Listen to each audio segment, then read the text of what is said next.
Profitez de chaque étape, de tout le processus. Efforcez-vous de... peu importe ce que vous recherchez. De toute façon, vous devez avoir des objectifs. Mais n'attendez pas la ligne d'arrivée pour célébrer. Célébrez tout le long du chemin. Célébrez tout au long du chemin. Vous ne savez pas ce que vous avez tant que l'enfer ne s'est pas déchaîné sur vous. Vous ne savez pas à quel point vous êtes résistant tant que vous ne faites pas face à une véritable forme de pression. Vous ne savez pas à quel point vous pouvez endurer tant que les gens ne vous ont pas mis des coups de couteau dans le dos.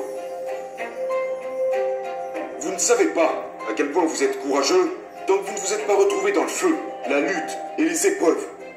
Vous ne pouvez pas connaître ce qu'il y a en vous en étant vautré dans un fauteuil, à tenir une télécommande et à regarder HBO ou Cinemax, mais en faisant face à la terreur de l'enfer. Seulement là, vous pourrez voir ce qu'il y a en vous.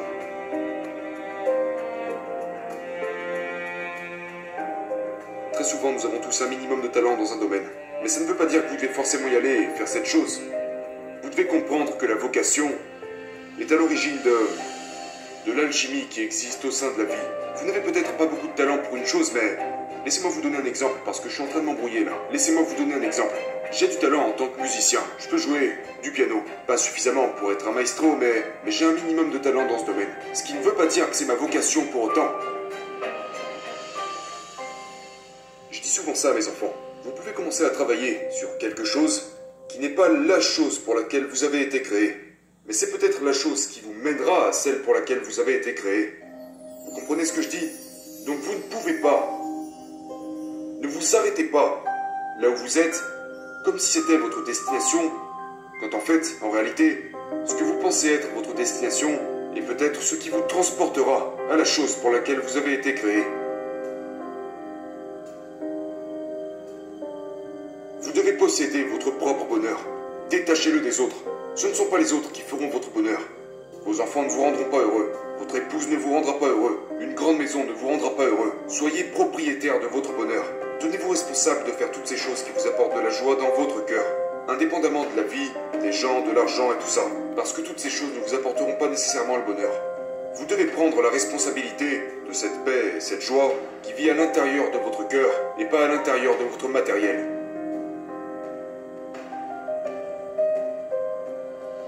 Le problème de notre génération, c'est l'addiction au divertissement, à la télévision, aux réseaux sociaux et toutes ces choses différentes. Nous vivons à une époque où l'abrutissement est devenu la norme. Parce que nous avons troqué l'efficacité contre l'occupation. Nous sommes plus occupés que toute autre génération ayant vécu au cours des 300 à 400 dernières années. Nous sommes constamment occupés. Et nous pensons que parce que nous sommes occupés, nous sommes productifs. Mais j'aimerais que vous oubliez votre emploi du temps pendant une minute pour vous demander, suis-je réellement productif? Ou ai-je seulement encombré ma vie de toutes sortes de choses qui ne sont rien d'autre que des contraintes inutiles qui drainent mon énergie et m'empêchent d'être au plus haut et au meilleur de moi-même? Et est-ce que je ne remplacerai pas toutes ces choses qui ne sont rien d'autre que des occupations sans importance contre une réelle efficacité? 80% des choses que nous faisons sont des choses qui appartiennent au domaine de l'occupation, des activités qui ne sont pas importantes, en plus de ne pas être productives. La personne moyenne ne passe que 20% de son temps à faire des choses véritablement productives, des choses pendant lesquelles elle est créative, passionnée, enthousiaste, mais passe le reste de son temps à faire toutes sortes de choses inutiles. Nous passons du temps à faire des choses complètement inutiles.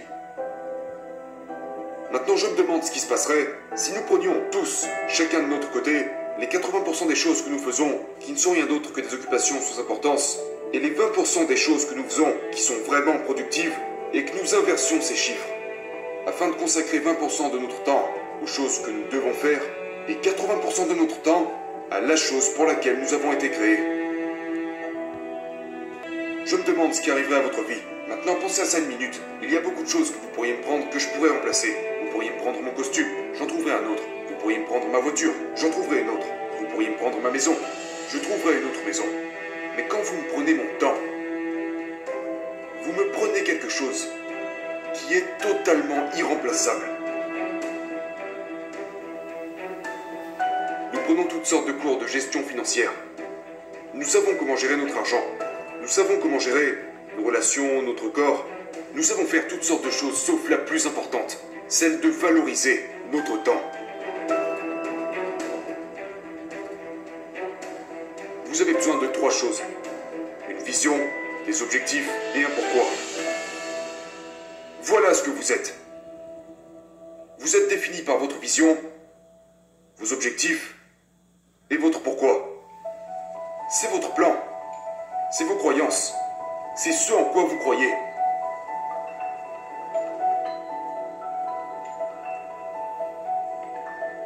Si vous savez qui vous êtes, vous savez qui vous n'êtes pas.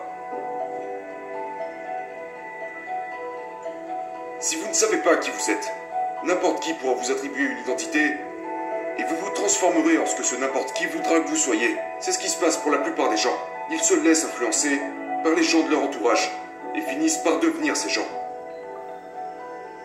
Les gens se font voler leur identité parce qu'ils ne savent pas qui ils sont en réalité. Et quand ces gens sortent de leur vie, ils se retrouvent complètement perdus parce que leur identité dépendait de ces gens. Ce problème est dû à une mauvaise compréhension de qui nous sommes. C'est à travers le désastre, c'est à travers l'adversité que notre force se développe. Si tout se déroulait tout le temps comme vous le vouliez, il n'y aurait plus vraiment de progression. Que suggéreriez-vous d'ajouter à notre vie quotidienne pour nous renforcer? Du calme. Du calme. Nous sommes tellement occupés. Nous sommes tellement occupés que nous ne remarquons même pas que nous ne sommes pas productifs. Que vous soyez occupé ne veut pas dire que vous êtes productif.